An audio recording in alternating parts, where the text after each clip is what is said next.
This little tyke right here is the 2024 Honda Brio RS. Now, it's been about 5 years since Honda introduced this particular generation to its small hatchback lineup, and just recently it's received a facelift. So on this episode of Behind the Wheel, we want to take the Brio through its paces here inside the city. Stuff like driving through traffic, going up certain inclines, using the space at the rear, and all that jazz. Now, obviously, you'll find that there are updates to the exterior, and we will show you also the updates on the interior. But with those updates comes a bump in price in the form of 100,000 Philippine pesos. So stick around to the very end and let's find out together if that bump in price is well worth it.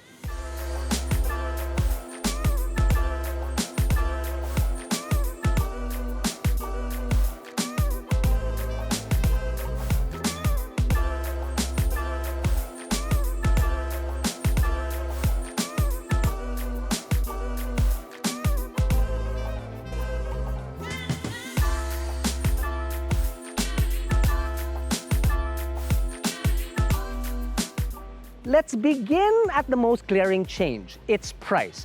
The Honda Brio RS 2024 facelifted model comes in at 863,000 Philippine pesos. Now, the previous model, pre-facelift, came in at 732,000 Philippine pesos. That's quite a large gap, whereas before it used to sit in the same price range as the other small hatches. Now, thanks to our AutoDeal Comparo tool, we can see that it's well over 100,000 Philippine pesos more than like the Celerio or the Wigo. But don't take our word for it. Head on over to our website, AutoDeal.com.ph, and try the comparison tool where you can put the Brio up against any car that you want, really. Try it out for yourselves. But back to the Brio first. So the headlights have been updated to have a similar look to the Honda RS models like the City and the Civic, and the grille sports a new pattern as well. The bumper is much cleaner and sharper than the previous one too. The RS badge is also something to take note of because it's now in a different design. Now, we've been talking about this in the office. I don't think there's anything wrong with it. Of course, Earl had something to say about it. Do we care? No, not really. Now, down the side, please forgive the dirt and the baggy jeans. It's laundry day and the weather isn't cooperating. You'll be hard-pressed to find any new changes, really. Maybe the wheels are a different tint. It's a bit darker, but it's still sort of like the same pattern as the previous model. You still have 137 millimeters of ground clearance, disc brakes up front, drum at the rear. It's obviously a smaller car, so you don't need that much stopping power, and that really keeps everything very simple. The only big change really at the side is that the side mirrors are now wrapped in black. More subtle changes found at the rear in the form of this trim, and when I say trim, I really mean it. It's just a trim down below because I don't really think those diffusers are really gonna do much for the automobile.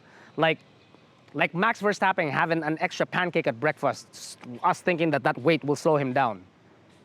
Not gonna happen.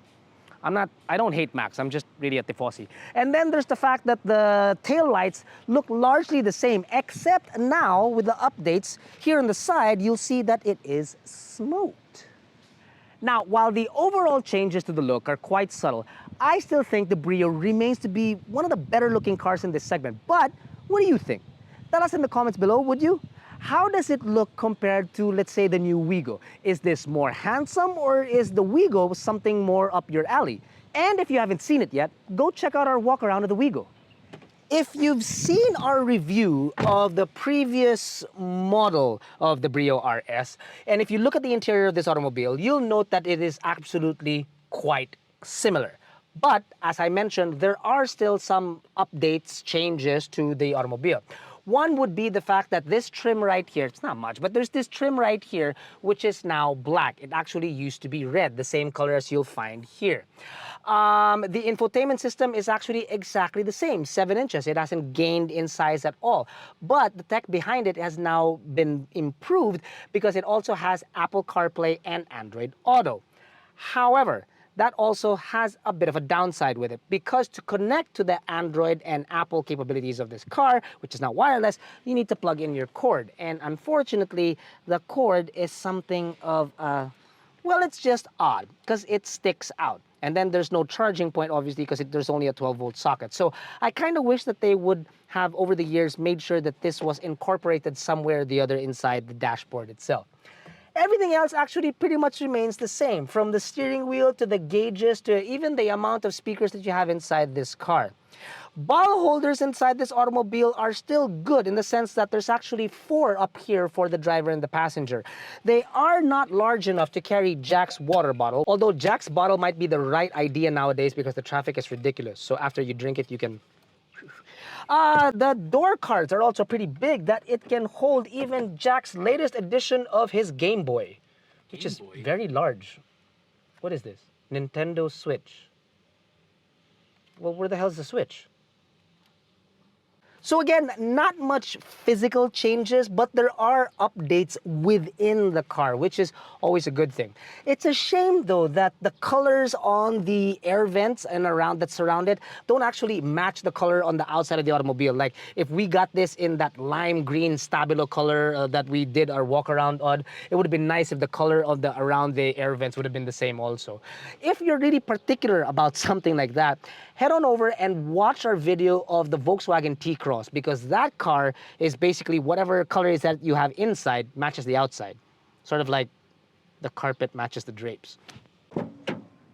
Rear comfort is much still the same as the older model, which is to say that there's a lot of legroom to a point where I can actually even dangle my legs because the seat position is quite high up. Now what that does is that it kind of diminishes the headroom up on top, but with the amount of space still available here, even larger persons like Jack shouldn't have any issue sitting back here, even if he's behind my driving position. Now storage spaces, there aren't many. There is one that you can share for the both of you here in the center, but there are more on the doors itself. There is no center armrest or cup holders there because there really isn't much anything else back here. If you're looking to start a family soon, you might want to look elsewhere other than this automobile only because that unfortunately there are no ISOFIX tethers found inside this vehicle. 258 liters of space is all that you get at the rear of the Brio, which I believe is more than enough considering the size of the automobile. However, if you need more space, you can fold the second row, which will then, as we showed in our walk around, provide you with enough space to carry even 2 balikbayan boxes in there. That's 850 plus liters of space. But I will maintain that for the size of the automobile and whoever it is that's going to drive this, 258 liters of space is more than enough. Let me paint a picture for you. Let's say that you're ready to leave the nest, the home of your parents. You're out to pursue the academe. You head on over to your dorm with your brand new car. You and your dorm mates, which means that will occupy the rear seats, are now need to forage in a grocery to buy the absolute bare minimum essentials that you will need to survive. Not more than that because you don't want to distract from your studies. You want to be focused. 258 liters of space should be enough, more than enough really, to carry those essentials that I'm talking about. And you know what? I'll even prove it to you. Now, off to the grocery we go. Not a push start, that's something that I wish that they would have upgraded.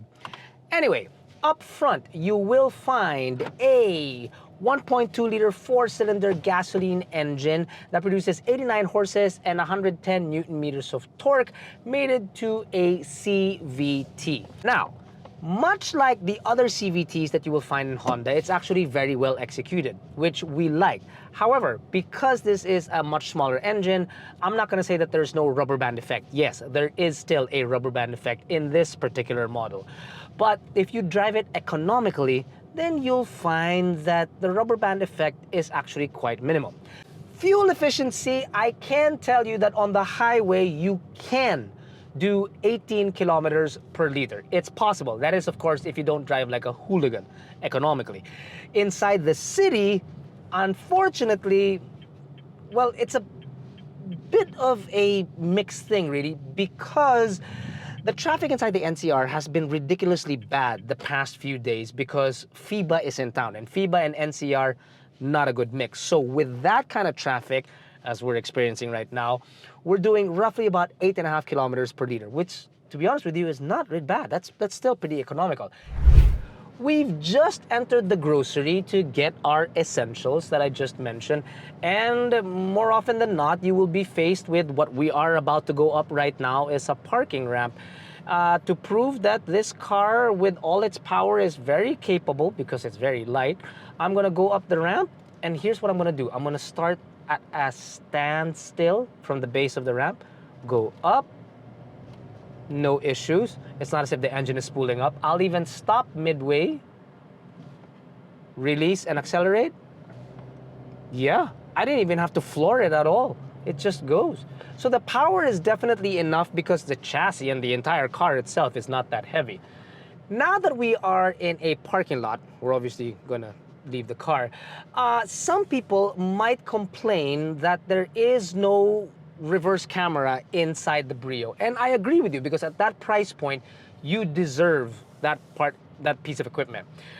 So for those people that say that, I understand. But for those that say that it is a necessity, I tell you, you're probably right too, because backing a car up of this size takes a lot of skill, especially when you have to put it into an extremely tight parking slot. Yeah, you're fine. Ooh, just fine. Straight?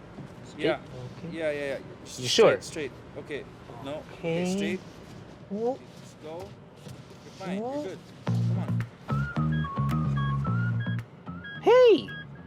Even if you don't have a jack or a reverse camera, at least you've got parking sensors. Laundry detergent. Milk, because it does the body good. And soy, because I'm lactose intolerant and I don't want the runs. Oh, speaking of runs, because keeping your tuchus clean is very important for late night group studies. But then I'd be funding Max. Food for sustenance. Gotta feed the big brain. A companion, maybe for those late nights. Snacks, because, yeah, I'm running out of excuses here. And most importantly, hydration.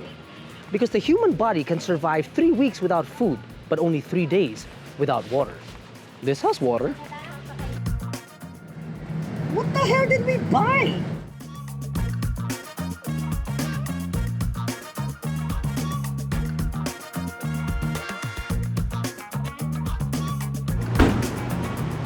The essentials.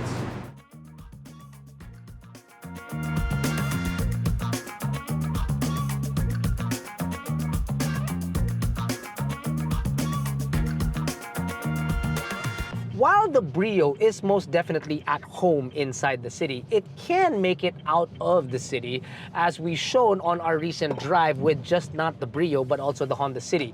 Honda took us out to Batangas, and it wasn't just for the beach, mind you. We actually even hit the track.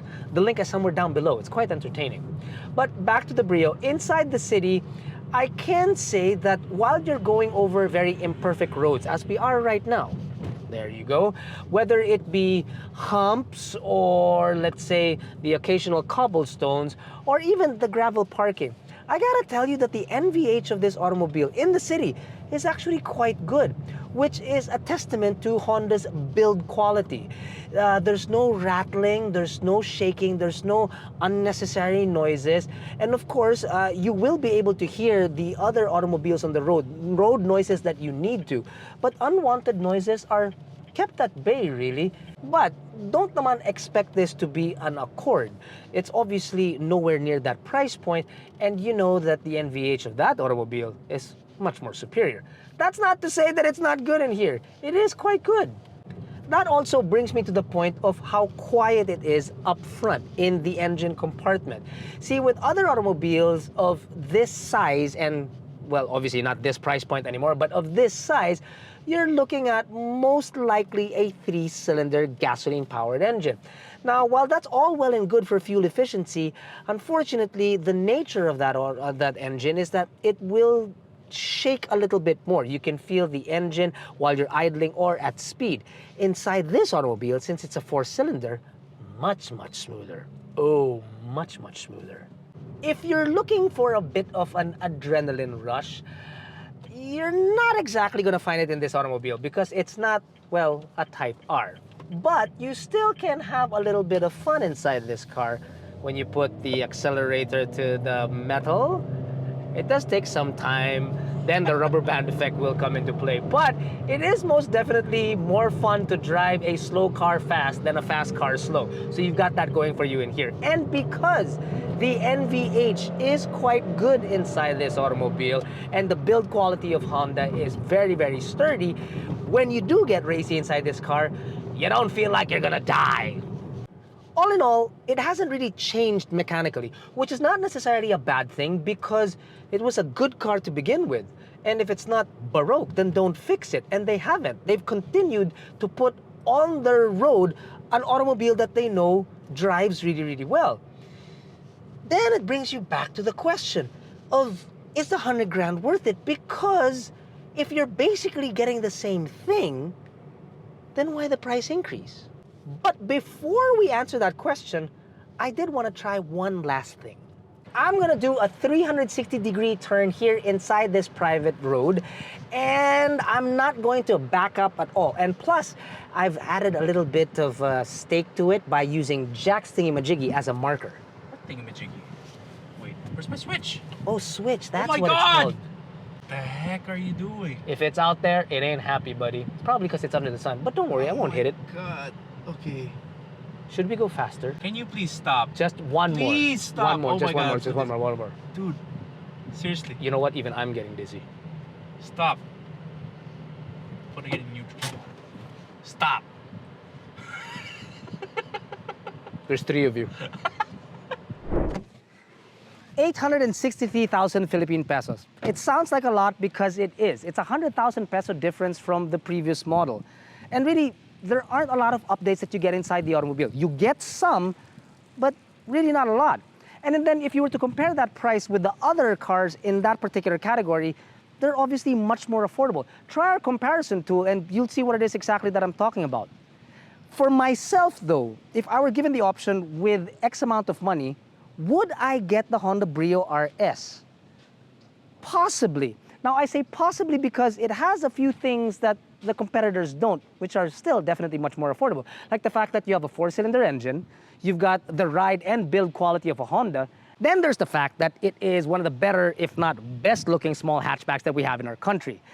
But compared with its previous price and the 100 grand increase, I will say that I am okay with it because I just love the way it rides and drives. The big question, however, regardless of what I say, is that 100 grand bump in price still make it appealing to you? You get what I'm saying? Let us know in the comments below. This episode of Behind the Wheel was shot on location at Ortigas Estates, Circulo Verde. For more information, visit the links in the description below.